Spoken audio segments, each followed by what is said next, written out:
dadka haysto barnaamijka TPS Soomaaliya oo Mareykan ku joogo oo ilaalinta ku meel gaarka muwaadiniinta Soomaaliyeed carqalad horlaaya soo wajahday waxaana u eg tahay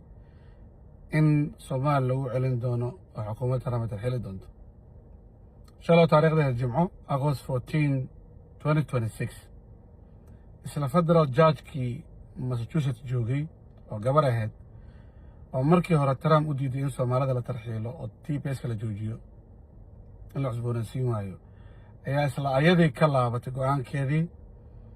oo bloggii saaran dadka Soomaalida TPS ka haysto u fasaxday xukuumadda Trump taasoo macnaheedu tahay Trump shaqada waa wadan kartaa TPS Soomaaliya dadka haysto oo ka dhacay March 17 2026 oo lagu qeexo tiradooda 730 ka badan wada celin kartaa Soomaaliya waa ku celin kartaa marka dadka barnaamijka TPS kaliya haysto oo ku joogay Mareykan waxay u eg tahay in la tarxiili doono laakiin barnaamijyaal kale haddii ku sii dheeraayeen la tasho judge-kaaga qareenkaaga waxaa laga yaabaa in waddo kale lagu furo dadka Mareykan joogo oo Soomaalida oo 400,000 qof ka badan citizen waa sharci ku joogo ama green card haysto kaliya dadka TPS ka haysto oo sharci la'aanta ah oo ilaalintaas ku meel gaarka ah macnaheedu tahay Soomaaliya markii dhib ka dhacay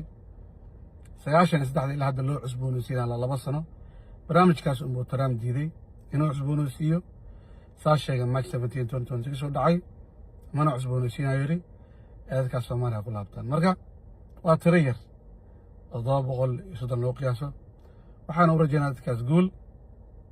ilaahay ayaa leedihiin Allah ha idin la jirana amaan Allah